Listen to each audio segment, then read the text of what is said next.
Bismillahirrahmanirrahim. In this lecture, we are going to talk about three factors that affect the rate of nucleophilic substitution reactions.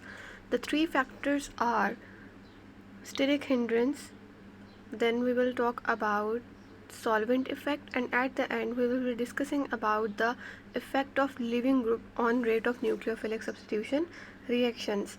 तो हम लोग अपना topic start करते हैं steric hindrance के साथ। स्टेरिक हिंड्रेंस क्या होती है? Slowing down of chemical reaction due to steric bulk.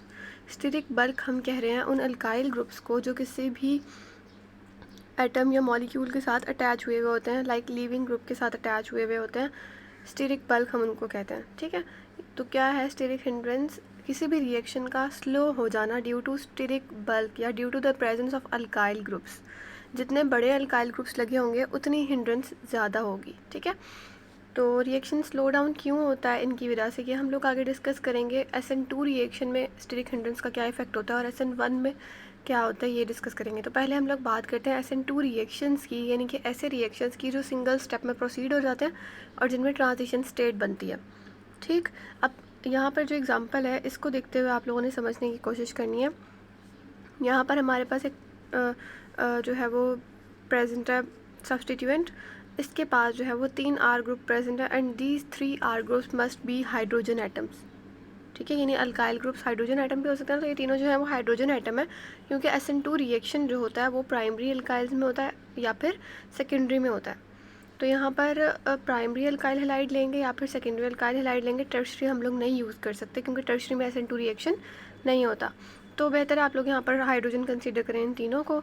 अब आप लोगों ने क्या देखना है नेक्स्ट, कि यहाँ पर हमारे पास एक प्राइमरी अल्काइल हैलाइड प्रेजेंट है जिसके जो एटम्स हैं उनके दरमियान में जो बॉन्ड है, ठीक है, एंगल जो है वो 109.5 है, या जिसको 109.5 भी कहते हैं, ठीक। अब क्या हुआ है, न्यूक्लियोफाइल ने आकर अटैक किया। हमें पता है कि SN2 रिएक्शन में न्यूक्लियोफाइल भी सेम टाइम पर अटैक करता है और लीविंग ग्रुप भी उसी टाइम पर लीव करता है। यहाँ पर जब आकर न्यूक्लियोफाइल ने अटैक किया है, अब जाहिर है न्यूक्लियोफाइल को एक स्पेस चाहिए जहाँ से वो अटैक कर सके। तो न्यूक्लियोफाइल आके हमेशा ऑपोजिट साइड से अटैक करता है SN2 रिएक्शन में। तो न्यूक्लियोफाइल आया है ऑपोजिट साइड से, ये हमारे पास X जो है ये लीविंग ग्रुप है। न्यूक्लियोफाइल ने ऑपोजिट साइड से जब अटैक किया है तो जाहिर है ये जो पहले से अल्काइल ग्रुप्स लगे होंगे, जो हाइड्रोजन्स लगे होंगे, उनको पुल करेगा अपनी जगह बनाने के लिए। और हाइड्रोजन एटम्स क्योंकि स्मॉल होते हैं तो इनको साइड पे करना या इनको पुल करना आसान होता है, ठीक है। तो ये इनको पुश करेगा, उसके बाद जो है अपनी जगह बनाकर यहाँ पर अटैक करेगा। ये आपको नज़र आ रही है ट्रांजिशन स्टेट। ट्रांजिशन स्टेट में आप लोग देख सकते हैं कि न्यूक्लियोफाइल के साथ बॉन्ड बना नहीं है प्रॉपर, अभी बन रहा है। और इसी तरह लीविंग ग्रुप जो है वो प्रॉपर लीव नहीं हुआ, इसीलिए हमने जो बॉन्ड था इसको डैश में शो कराया, डैशेज हैं छोटी छोटी। अब आप लोग इसमें ट्रांजिशन स्टेट में और सब्स्टिट्यूएंट में फ़र्क देखेंगे कि क्या चीज़ों का फ़र्क आया है। तो इसमें आप लोग देख सकते हैं यहाँ पर जो एंगल्स थे ना वो 109.5 के थे, 4 एंगल्स। लेकिन ट्रांजिशन स्टेट में अगर आप लोग एंगल्स को फोकस करें तो यहाँ पर जो अल्काइल्स हैं उनके दरमियान में एंगल 120 है। अल्काइल्स यानी कि आप लोग 3 हाइड्रोजन अगर कंसीडर करें तो 3 हाइड्रोजन के दरमियान में ये वाला और ये 2 हाइड्रोजन, इन सब के दरमियान में एंगल जो है वो 120 का है। और 6 एंगल्स जो है वो 90 के हैं। यहाँ पर 6 एंगल्स 90 के कैसे हैं कि ये जो अल्काइल्स लगे यानी हाइड्रोजन का न्यूक्लियोफाइल के साथ, न्यूक्लियोफाइल का इस वाले हाइड्रोजन के साथ, इस हाइड्रोजन का इस वाले हाइड्रोजन के साथ, हाइड्रोजन का हैलाइड के साथ, हैलाइड का R के साथ। तो ये टोटल मिला के यानी कोई 6 एंगल बनेंगे। तो आप लोग को नज़र आएगा कि 6 एंगल्स जो है वो 90 के प्रेजेंट है और 3 एंगल जो है वो 120 के प्रेजेंट है। तो पहला डिफरेंस तो एंगल का आ गया है इसमें। दूसरा क्या है कि वहाँ पर जो है वो ये प्रॉपर अटैच हुआ था और न्यूक्लियोफाइल नहीं था। यहाँ पर न्यूक्लियोफाइल आ गया और बॉन्ड ब्रेकिंग और बॉन्ड फॉर्मेशन जो है वो अंडर प्रोसेस है। 50% बॉन्ड ब्रेक हो गया, 50% बॉन्ड जो है वो फॉर्म हो गया, ठीक। तो नेक्स्ट क्या है कि जितना बड़ा सब्स्टिट्यूएंट लगा होगा ना R का, उतनी ज़्यादा स्टेरिक हिंड्रेंस होगी। मैंने आपको बताया ना कि अगर आप हाइड्रोजन आइटम्स कंसीडर करेंगे तो स्टेरिक हिंड्रेंस बहुत ज़्यादा नहीं होगी, लेकिन अगर आप अल्काइल ग्रुप्स कंसीडर करेंगे ना, अगर CH3 लगे होते तो फिर हिंड्रेंस ज़्यादा होती और रिएक्शन करना या न्यूक्लियोफाइल का अटैक करना आसान ना होता। लास्ट में आपके पास जो प्रोडक्ट आ गया उसमें ये लीविंग ग्रुप जो है वो लीव कर गया और यहाँ पर जो है न्यूक्लियोफाइल अटैच हो चुका है। अब यहाँ पर अगर आप लोग एंगल देखें, जिस तरह यहाँ पर 4 थे एटम्स प्रेजेंट, इसी तरह यहाँ पर भी 4 हो गए और एंगल जो है वो दोबारा 109.5 हो गया या 109 हो गया, ठीक हो गया। आपको ये समझ आ गई होगी। तो यहाँ पर स्टेरिक हिंड्रेंस का क्या रोल था कि उसने रोल तो प्ले किया है। अगर यहाँ पर जितना बल्कि ग्रुप लगा होगा, अल्काइल ग्रुप जितना बल्कि होगा, उतनी ज़्यादा स्टेरिक हिंड्रेंस होगी। नेक्स्ट हमारे पास जो है वो बताया गया है कि कौन से वाले टाइप के अल्काइल ग्रुप में स्टेरिक हिंड्रेंस ज़्यादा होगी और किसमें कम होगी। तो जिसमें स्टेरिक हिंड्रेंस कम होगी उसमें रिएक्शन फास्ट होगा, जिसमें स्टेरिक हिंड्रेंस ज़्यादा होगी उसमें रिएक्शन जो है वो स्लो होगा। तो यहाँ पर है मिथाइल हैलाइड। सबसे पहले तो मिथाइल हैलाइड के अंदर क्योंकि सिर्फ हाइड्रोजन्स लगे हुए हैं कार्बन के साथ, यहाँ पर और यहाँ पर हाइड्रोजन लगा हुआ है, तो इस वजह से यहाँ पर स्टेरिक हिंड्रेंस बहुत ज़्यादा नहीं होगी, तो रिएक्शन जो है वो बहुत ज़्यादा फास्ट होगा, SN2 रिएक्शन। उसके बाद अगर बात करें प्राइमरी अल्काइल की, तो प्राइमरी अल्काइल में मिथाइल की निस्बत रिएक्शन थोड़ा स्लो होगा, इसीलिए हमने उसको वेरी फास्ट नहीं कहा बल्कि फास्ट रिएक्शन का है। लास्ट हमारे पास है सेकेंडरी अल्काइल। सेकेंडरी अल्काइल में रिएक्शन जो है वो स्लो होगा क्योंकि यहाँ पर भी CH3 प्रेजेंट होगा और यहाँ पर भी CH3 प्रेजेंट होगा, यहाँ पर H होगा। तो अगर वो न्यूक्लियोफाइल आके अटैक करता है तो ये अल्काइल ग्रुप्स जो हैं वो स्टेरिक हिंड्रेंस का बायस बनेंगे, बल्कि ग्रुप्स है ना ये, तो ये उसको रिपेल करेंगे, उसको इजीली अटैक नहीं करने देंगे, कार्बन तक नहीं पहुँचने देंगे। नेक्स्ट हमारे पास है SN1 रिएक्शन। SN1 रिएक्शंस में क्या होता है? SN1 रिएक्शन में हम लोगों को पता है कि मोस्टली टर्शियरी अल्काइल जो हैं वो SN1 परफॉर्म करते हैं। फॉर एग्जांपल ये हमारे पास एक टर्शियरी अल्काइल हैलाइड प्रेजेंट है। यहाँ पर क्या होता है कि 2 स्टेप्स में होता है रिएक्शन। एक में क्या होता है, लीविंग ग्रुप लीव कर जाता है, और दूसरे रिएक्शन में क्या होता है कि वहाँ पर न्यूक्लियोफाइल अटैक करता है और उसके साथ अटैच हो जाता है। तो रिएक्शन जो है वो 2 स्टेप्स में प्रोसीड करता है, लेकिन हम लोग स्लो स्टेप को जो है काउंट करते हैं क्योंकि स्लो स्टेप जो होता है वो रेट डिटरमाइनिंग स्टेप होता है। अब अगर आप लोग देखें कि इनके दरमियान में एंगल कितना है, तो इनके दरमियान में भी एंगल जो है वो 109.5 ही है, या आप इसको 109 कह सकते हैं। इन सब के दरमियान में एंगल जो है वो 109, जिस तरह हम लोगों ने SN2 में पढ़ा था उनके दरमियान में भी एंगल यही था। अब क्या हुआ है, उसकी ट्रांजिशन स्टेट जब आई थी तो उसमें एंगल जो है वो रिड्यूस हो गया था, एंगल जो है वो डिक्रीज़ हो गया था, और डिक्रीज़ होके वो 90 पर चला गया था। ऐसे ही हुआ था ना, लेकिन इसकी ट्रांजिशन स्टेट तो नहीं होती, इसका इंटरमीडिएट होता है। तो इसके इंटरमीडिएट में क्या चेंज आएगा ये हम देखते हैं। जब हमने यहाँ से अल्काइल हैलाइड में से हमने हैलाइड को रिमूव किया तो इसके ऊपर आ गई डेफिशिएंसी। अब जब इसके पास डेफिशिएंसी आ जाती है ना, तो इसकी शेप में थोड़ा चेंज आता है, ये इस तरह से हो जाती है, ठीक है। तो जब ये इस तरह से हो जाएगी तो इनके दरमियान में एंगल जो है वो बढ़ गया है, ठीक है। इनके दरमियान में एंगल हो गया 120। तो आप लोगों ने क्या जो है डिफरेंस फील किया SN2 रिएक्शन में, वहाँ पर एंगल जो है वो डिक्रीज़ होता है इन ट्रांजिशन स्टेट, जबकि इंटरमीडिएट में SN1 रिएक्शन में एंगल जो है वो इंक्रीज़ होता है क्योंकि 3 आइटम्स रह गए हैं, वहाँ पर 5 हो गए थे, यहाँ पर एक ने लीव कर दिया, ठीक है। तो क्या कहा है कि transition state on the way towards the ketone rather close to it then the starting material, यानी कि हम लोग जो है वो कीटाइन के तरफ जो जा रही है ना ट्रांजिशन स्टेट, यानी ये कीटाइन फॉर्मेशन है, ये ज़्यादा क्लोज है स्टार्टिंग मटेरियल से, ठीक। इस लाइन को आपने इतना फोकस नहीं करना कि ऐसे ही है। उसके बाद हमारे पास है कि यहाँ पर इंटरेक्शन जो है कम है, रिपल्शन यहाँ पर कम है। नेक्स्ट आपके पास ये कुछ उन्होंने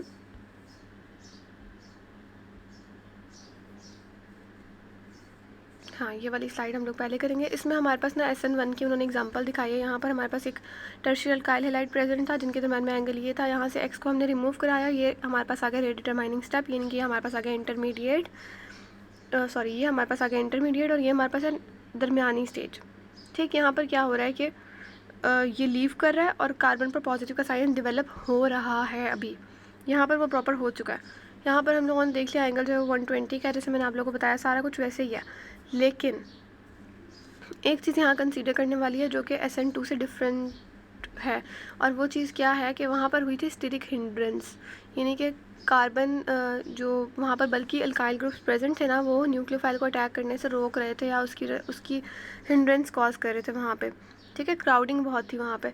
यहाँ पर क्या होगा कि यहाँ बल्कि ग्रुप्स अगर लगे हुए हैं ना, यानी CH3 सारे बल्कि ग्रुप्स लगे हुए हैं, तो क्या होगा ये आपस में जो है आपस में इनके दरम्यान में फोर्सेस होंगे, तो ये इनका हैलाइड के साथ इतना ज़्यादा कोई ख़ास बॉन्ड नहीं बना होगा। यहाँ पर जो कार्बन है दरमियान में, उसके पास 3 बल्कि ग्रुप्स प्रेजेंट है, तो ये इसको इजीली रिमूव होने देगा। जब ये रिमूव हो जाएगा, यहाँ पर पॉजिटिव का साइन आ जाएगा, इनके दरमियान में रिपल्शन जो है वो कम से कम हो जाएगी और ये दूर दूर प्लेस हो जाएंगे, इसीलिए इनके दरमियान में एंगल जो है वो बढ़ जाएगा। तो यहाँ पर हम कहते हैं कि SN1 रिएक्शन जो होता है ना, उसमें स्टेरिक हिंड्रेंस नहीं होती बल्कि स्टेरिक एक्सेलरेशन होती है, यानी स्टेरिक जो बल्कि ग्रुप्स जो प्रेजेंट हैं वो हिंड्रेंस कॉज नहीं कर रहे, वो एक्सेलरेट कर रहे हैं रिएक्शन को।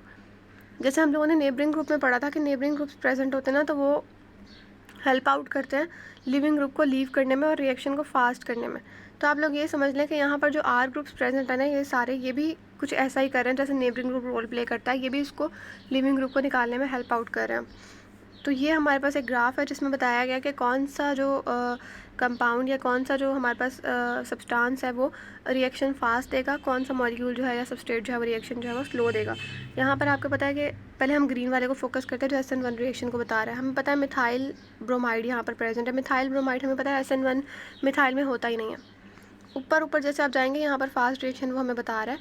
मिथाइल में हमारे पास SN1 बहुत लो है, फिर इथाइल में थोड़ा बढ़ गया है, फिर आइसोप्रोपाइल में हमारे पास थोड़ा और इंक्रीज़ हुआ, और टर्शरी ब्यूटाइल ब्रोमाइड में हमारे पास सबसे फास्ट रिएक्शन हो रहा है। उसके बाद हम देखते हैं SN2 रिएक्शंस को। SN2 रिएक्शन फास्टर, सबसे ज़्यादा फास्ट जो है वो मिथाइल में है, और फिर ये स्लो होता आ रहा है। तो यहाँ से हमें पता लगा कि जब बल्कि ग्रुप्स ज़्यादा होंगे तो वो अच्छी तरह परफॉर्म जो करेगा वो SN1 रिएक्शन होगा। उसके बाद हम बात करेंगे इफ़ेक्ट ऑफ सॉल्वेंट की। इफ़ेक्ट ऑफ सॉल्वेंट के लिए मैं आप लोगों को पहले एक लेक्चर में मतलब ये सारी चीज़ें समझा चुकी हूँ कि पोलर सॉल्वेंट क्या होता है, पोलर प्रोटिक और पोलर एप्रोटिक सॉल्वेंट क्या होता है, और पोलर प्रोटिक जो है वो क्यों सपोर्ट करता है SN1 को, और पोलर एप्रोटिक SN2 को क्यों सपोर्ट करता है। तो हम थोड़ा सा उसको रिकॉल कर लेते हैं। बाकी आप लोगों ने अगर वो वीडियो नहीं देखी तो पहले वो वाली वीडियो देख लें, फिर आपको ये ज़्यादा समझ आएगी। पोलर प्रोटिक सॉल्वेंट्स क्या होते हैं? ऐसे सॉल्वेंट्स जिनके पास हाइड्रोजन डोनेट करने की कैपेसिटी हो, ठीक है, और उनके दरम्यान में पोलैरिटी हो, यानी कि उनके दरम्यान में डायपोल मूवमेंट हो। डायपोल मूवमेंट का क्या मतलब है कि फॉर एग्जांपल हमारे पास यहाँ पर वाटर है, वाटर का मॉलिक्यूल है हमारे पास। अब देखें कि वाटर के पास जो है वो ऑक्सीजन है, और ऑक्सीजन के पास लॉन पेयर है। लॉन पेयर की वजह से ऑक्सीजन जो है, और हाईली इलेक्ट्रोनेगेटिव होने की वजह से ऑक्सीजन जो है, ये जो शेयर किए हुए ना इसने पेयर ऑफ इलेक्ट्रॉन्स, इनको अपनी तरफ ज़्यादा खींचेगा। तो ये पेयर ऑफ इलेक्ट्रॉन्स जो हैं ये बजाय इसके कि दोनों के दरम्यान में म्यूचुअली इवनली डिस्ट्रीब्यूट हुए हों, या ऑक्सीजन की तरफ दोनों ज़्यादा होंगे इस तरह से, ठीक है, ऑक्सीजन की तरफ दोनों अट्रैक्ट होंगे। इसीलिए यहाँ पर पार्शियल पॉजिटिव का साइन और यहाँ पर पार्शियल नेगेटिव का साइन डेवलप हो जाएगा। इसी तरह यहाँ पर पार्शियल पॉजिटिव का साइन। तो इसकी वजह से ये जो ये पोलैरिटी क्रिएट हुई है इसको हम कहते हैं डायपोल मूवमेंट, ठीक है। तो डायपोल मूवमेंट होता है पोलर प्रोटिक सॉल्वेंट्स में, और पोलर प्रोटिक सॉल्वेंट्स जो होते हैं ना ये आइंस प्रोड्यूस करते हैं, ठीक है, और ये दोनों तरह के आइंस को सॉल्वेट कर लेते हैं, केटाइंस को भी और एनाइंस को भी। यानी कि जब आप सॉल्वेंट के तौर पे पोलर प्रोटिक सॉल्वेंट को यूज़ करते हैं ना, तो ये जो हमारे पास आयंस होते हैं या सॉल्ट्स प्रेजेंट होते हैं उनमें से केटाइन को भी सॉल्वेट कर देते हैं, एनाइन को भी सॉल्वेट कर देते हैं, ठीक। तो ये स्टेबिलिटी में बहुत मेन रोल अदा करते हैं। और क्योंकि हमें पता है कि जब हम लोग ये SN1 रिएक्शन को करवाते हैं, परफॉर्म करते हैं, SN1 रिएक्शन करवाते हैं, तो वहाँ पर SN1 में इंटरमीडिएट बनता है जो एक केटाइन होता है। तो हम फिर पोलर प्रोटिक सॉल्वेंट्स को यूज़ करते हैं ताकि उस केटाइन को स्टेबलाइज़ कर सके, ठीक। तो ये केटाइन को भी स्टेबलाइज़ कर सकता है और एनाइन को भी स्टेबलाइज़ कर सकता है। यहाँ पर हम रीड करके देखते हैं, water, alcohol and carboxylic acid are polar protic solvents able to form hydrogen bond. Carboxylic acid सारे नहीं, ठीक है, क्योंकि सारे हाइड्रोजन डोनेट नहीं कर सकते। जो ज़्यादा हैवी कार्बोक्सिलिक एसिड है ना वो डोनेट नहीं करते, तो इसमें हम फॉर्मिक एसिड कहेंगे सिर्फ। Water, alcohol and formic acid are polar protic solvents able to form hydrogen bonds, solvate both cation and anion. उसके बाद है nucleophilic reagent bromide ion must be accompanied by a cation. मतलब कि nucleophilic reagent bromide, for example हमारे पास NaBr है जिसने react करना है आगे जाके अल्काइल्स के साथ, तो NaBr के साथ कोई ना कोई केटाइन लाजमी होना चाहिए, ठीक है। तो केटाइन को भी सॉल्वेट कर लेगा, एनाइन को भी। Sodium ions and hydroxylic solvents dissolve salt such as NaBr by hydrogen bonding, anion electron donation to the cation. सही है, मतलब इसमें कोई वो नहीं बताई हुई, इन्होंने ये बताया हुआ कि यहाँ पर जो है वो आइंस प्रेजेंट है, हमने ROH के साथ इसको रिएक्ट करवाना है। तो आप जो भी सॉल्वेंट यूज़ करेंगे उसके पास कैपेसिटी होनी चाहिए कि वो बहुत केटाइन और एनाइन बना सके और उनको सॉल्वेट के करके स्टेबल कर सके। तो अब क्या होगा कि एक मॉलिक्यूल जो है यानी सोडियम जो है वो जाएगा, और ये जो है वो ROH, ये हमारे पास था ना सॉल्वेंट, ये ROH के साथ जब रिएक्ट करेगा तो इसका पॉजिटिव पार्ट जो है वो एक मॉलिक्यूल के साथ और नेगेटिव पार्ट जो है वो दूसरे मॉलिक्यूल के साथ जो है वो बॉन्ड बना लेगा, यानी कि सॉल्वेट कर लेगा। तो एक सॉल्वेंट का मॉलिक्यूल नहीं यूज़ हुआ, दो सॉल्वेंट के मॉलिक्यूल्स यूज़ हुए ROH में। उसके बाद हमारे पास है polar aprotic solvent. Polar aprotic solvent जो है वो सिर्फ एक पार्ट को डिज़ोल्व कर सकता है, ठीक है, एक पार्ट को स्टेबल कर सकता है, और वो पार्ट जो है वो केटाइनिक पार्ट होता है। तो ये क्या होगा, DMF जो हमने यूज़ किया है, DMF जाके सिर्फ और सिर्फ सोडियम वाले को जो है वो सॉल्वेट कर देगा, ब्रोमाइड आइन को छोड़ देगा। अब क्योंकि यहाँ पर ब्रोमाइड आइन प्रेजेंट है और ब्रोमाइड आइन जो है वो फ्री टू मूव है, नेक्ड है, तो ये इजीली जाके अल्काइल ग्रुप्स पर अटैक कर सकता है और बॉन्डिंग कर सकता है, तो रिएक्शन जो है वो फास्ट हो जाएगा। जबकि अगर हम यहाँ की बात करें तो ये वाला भी सॉल्वेट हो गया और ये वाला भी सॉल्वेट हो गया, तो reaction is not that much easy. इसीलिए हम लोग जो है वो SN2 रिएक्शंस के लिए पोलर एप्रोटिक सॉल्वेंट को यूज़ करते हैं, पोलर प्रोटिक को यूज़ नहीं करते। अच्छा, हाँ, अब हम लोग देख रहे हैं कि SN2 में हम लोग जो है वो कौन सा सॉल्वेंट यूज़ करते हैं। ये उन्होंने कुछ रीजंस बताई हैं। अगर हम पोलर सॉल्वेंट यूज़ करें ना, पोलर प्रोटिक सॉल्वेंट आना चाहिए था यहाँ पर। अगर हम पोलर प्रोटिक सॉल्वेंट को यूज़ करते हैं ना, तो क्या होगा कि वो जो है वो एनाइन को भी सॉल्वेट कर देगा और केटाइन को भी, क्योंकि वो हमारा एनाइन ही सॉल्वेट कर देगा। एनाइन ने ही तो जाके रिएक्ट करना था। फॉर एग्जांपल यहाँ पर Na है ना, तो आयोडीन है, आयोडीन ने ही तो जाके यहाँ पर रिएक्शन करना है। जब आयोडीन ने जाके अटैक करना है, तो क्या होगा, अगर आप उस आयोडीन को ही सॉल्वेट कर लोगे तो वो फ्रीली मूव नहीं कर सकेगा, जिसकी वजह से वो जाके अटैक नहीं कर सकेगा, तो रिएक्शन इंतहाई स्लो हो जाएगा। फिर अगर हम नॉन पोलर यूज़ करते हैं तो नॉन पोलर स्टार्टिंग मटेरियल को ही डिस्टेबलाइज कर देगा, और ट्रांजिशन स्टेट को तो क्या ही वो डिस्टेबलाइज करता है, वो पहले स्टार्टिंग मटेरियल को ही डिस्टेबलाइज कर देगा, जिसकी वजह से रिएक्शन जो है वो बहुत ज़्यादा स्पीड अप हो जाएगा। तो हमें चाहिए कि हम कोई दरमियाना तरीका ढूंढें, ना हम नॉन पोलर यूज़ करें ना पोलर प्रोटिक सॉल्वेंट यूज़ करें। तो हम पोलर ए प्रोटिक सॉल्वेंट यूज़ करते हैं, जो सिर्फ और सिर्फ इस NaI के अंदर से सिर्फ और सिर्फ सोडियम को जो है वो सॉल्वेट करे, आयोडीन को सॉल्वेट ना करे। जब वो सिर्फ और सिर्फ सोडियम को सॉल्वेट करेगा तो आयोडीन जाके रिएक्ट करेगा और रिएक्शन जो है वो प्रोसीड होगा। ठीक, इसमें बाकी सारी यही बात की है, आप लोग रीड कर लेंगे। उसके बाद हमारे पास है कि अगर SN2 के पास न्यूट्रल स्टार्टिंग मटेरियल है तो पोलर सॉल्वेंट बेटर है। इन्होंने यहाँ पर ये नहीं बताया कि कौन सा पोलर सॉल्वेंट। यकीनन SN2 परफॉर्म करने के लिए पोलर ए प्रोटिक सॉल्वेंट चाहिए होता है, जैसे DMF हो गया, DMSO हो गया, एसीटोन हो गया। तो यहाँ पर हम लोग DMF यूज़ करके दिखा रहे हैं आपको। यहाँ पर हमने जब DMF यूज़ किया है तो सिंपली क्या हुआ है, DMF ने जो है पहले मिथाइल के साथ जो है बॉन्ड बना लिया, आयोडीन को फ्री छोड़ दिया। उसके बाद क्या हुआ कि उसने जो है वो DMF ने जो है वो ट्राईफेनाइल फॉस्फीन को जो है वो रिलीज़ किया, और उसने जो है वो मिथाइल के साथ बॉन्ड बना लिया। आयोडीन यहाँ पर नहीं सॉल्वेट हुआ। आयोडीन नहीं सॉल्वेट हुआ, इसका हमें फ़ायदा हुआ है, और वो फ़ायदा क्या है कि इसने आगे जाके रिएक्शन परफॉर्म करना था। तो ये हमारे पास हो गया पोलर स्टार्टिंग मटेरियल। अब यहाँ पर नॉन पोलर स्टार्टिंग मटेरियल। अगर नॉन पोलर स्टार्टिंग मटेरियल होगा तब भी हम लोग की चॉइस जो है वो सेम रहेगी। ठीक है, नेक्स्ट हमारे पास है लीविंग ग्रुप। हम लोगों ने पढ़ा था अपनी, मुझे याद है कि हम लोगों ने पढ़ा था सब्स्टिट्यूशन रिएक्शन के फर्स्ट लेक्चर में कि एसिडिटी जितनी ज़्यादा होती है ना उतना ज़्यादा लीविंग ग्रुप अच्छा होता है, और बेसिसिटी जितनी ज़्यादा होती है ना उतना ज़्यादा न्यूक्लियोफाइल अच्छा होता है। ठीक, अटैकिंग ग्रुप उतना ज़्यादा अच्छा होता है। तो यहाँ पर हम बात करें लीविंग ग्रुप की कि लीविंग ग्रुप कैसा होना चाहिए, तब SN1 प्रोसीड करेगा SN2। तो हमने कहा कि लीविंग ग्रुप जो है वो अच्छा तब होता है जब उसकी एसिडिटी ज़्यादा हो। एसिडिटी ज़्यादा का क्या मतलब है कि वो प्रोटोन को डोनेट कर सके। जब वो प्रोटोन को डोनेट कर सकेगा ना ज़्यादा अच्छे तौर पे, तो वो खुद भी लीव हो सकता है, अपने आप को मेंटेन रख सकता है। वो तो अच्छा लीविंग ग्रुप होगा जो अपने इलेक्ट्रॉन्स को लेकर खुद स्टेबल हो सके। फॉर एग्जांपल आयोडीन एक बहुत अच्छा लीविंग ग्रुप है, लेकिन न्यूक्लियोफाइल उतना अच्छा नहीं है। लीविंग ग्रुप क्यों अच्छा है कि वो अपने इलेक्ट्रॉन्स लेके साइड पे हो जाता है और स्टेबल रहता है। अगर वो स्टेबल रहता है ना लैदा होकर भी, तो वो अच्छा लीविंग ग्रुप होगा। तो यहाँ पर क्या है कि halides and waters from protonated alcohols as leaving group in both SN1 and SN2 reaction. यानी कि हैलाइड्स और वाटर्स प्रोटोनेटेड अल्कोहल के अंदर से हैलाइड्स या वाटर जो है वो अच्छा लिविंग ग्रुप के तौर पे एक्ट करते हैं। SN1 रिएक्शन को उन्होंने कंसीडर किया, यहाँ से हमारे पास जो है वो हैलाइड रिमूव हो गया, यहाँ पर हमारे पास टर्शियरी मिथाइल केटाइन बन गया। उसके बाद क्या हुआ, न्यूक्लियोफाइल आया, उसने अटैक किया और ये रिएक्शन फास्ट था। तो रेट डिटरमाइनिंग स्टेप कौन सा था, ये वाला, जिसके अंदर लिविंग ग्रुप ने लीव किया। ठीक है, लिविंग ग्रुप ने लीव किया। उसके बाद हम लोग क्या देख रहे हैं कि both have a leaving group which are representing as X in these mechanism. नीचे वाले में अगर आप देखें तो ये SN2 की उन्होंने एग्जांपल दी हुई है, ऊपर वाले में अगर आप देखें तो ये SN1 की एग्जांपल है। अब क्या है, दोनों में लिविंग ग्रुप जो है वो एक्स के तौर पर डोनेट किया गया। दोनों केसेस में CX बॉन्ड ब्रेकिंग जो है वो स्लो स्टेप में हो रही है। इसमें तो एक ही स्टेप होता है तो मतलब वही कंसिडर करेंगे, लेकिन इसमें स्लो स्टेप में हो रही है।